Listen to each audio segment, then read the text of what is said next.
حکایت ہے، ایک کتا نزع کے عالم میں تھا۔ اس کا مالک پاس بیٹھا آنسو بہا رہا تھا۔ پرتے رنج و غم سے اس کی ہچکی بندھی ہوئی تھی۔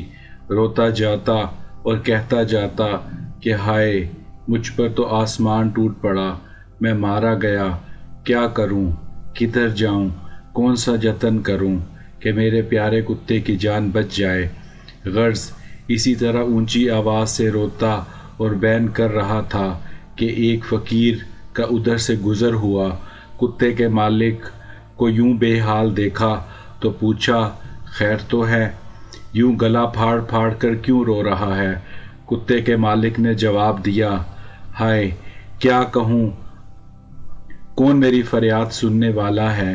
میرا یہ کتا اب جس پر نزع کا وقت طاری ہے، بڑے اوصاف کا مالک ہے۔ ایسا کتا تو چراغ لے کر بھی ڈھونڈوں تو نہ ملے گا۔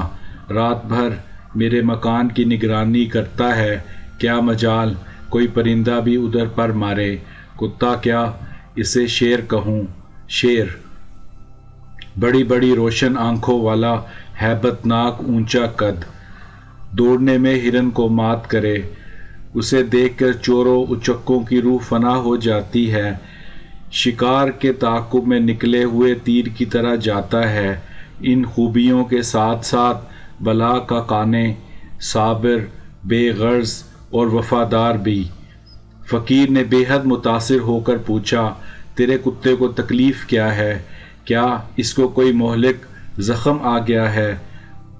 مالک نے جواب دیا، بھوک سے اس کا دم لبوں پر ہے اور کوئی بیماری نہیں، کئی دن ہو گئے اسے کھانے کو کچھ نہیں ملا۔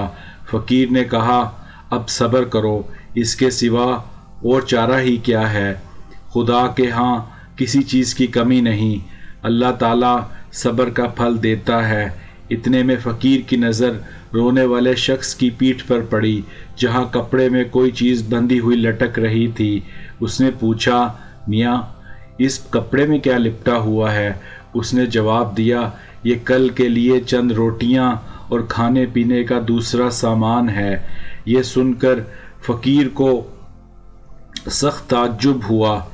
اس شخص نے کہا، ظالم، کیوں نہیں دیتا کتے کو تو اپنے توشہ سفر سے؟ اس نے جواب دیا، اس حد تک اس کی محبت مجھے نہیں ہے کہ اپنی روٹی بھی اسے کھلا دوں۔ روٹیاں بغیر پیسے کے نہیں ملتی، اور یہ آنسو جو اس کے غم میں گرا رہا ہوں، البتہ یہ میرے پاس فالتو اور بیکار ہیں، کیونکہ آنسو بہانے پر کچھ خرچ نہیں ہوتا، سو وہ میں اس کے لیے بہا رہا ہوں۔ مرد فقیر نے کہا، لعنت ہو تیری اس عقل اور محبت پر، تیری مثال تو اس پانی کے مشکیزے کی سی ہے جس میں ہوا بھری ہوئی ہوتی ہے۔ خاک پڑے تیرے سر پر، تیرے نزدیک روٹی کا ایک ٹکڑا آنسو سے زیادہ قیمتی ہے؟ ارے نامراد، آنسو تو وہ خون ہے جسے غم اور صدمے نے پانی بنا دیا ہے۔ ارے ظالم، خون کی قیمت خاک کے برابر کیسے ہو سکتی ہے؟ تو خون کو خاک سے بھی کم تر سمجھ کر یوں بہائے جا رہا ہے، حالانکہ اس کی قیمت پوری کائنات میں کہیں نہیں۔ درس حیات، اگر ہم ضرورت مندوں کی مدد کرنے کے قابل ہیں تو ان سے ہمدردی کے چند بول لینا کافی نہیں، بلکہ ان کی مدد کرنی چاہیے۔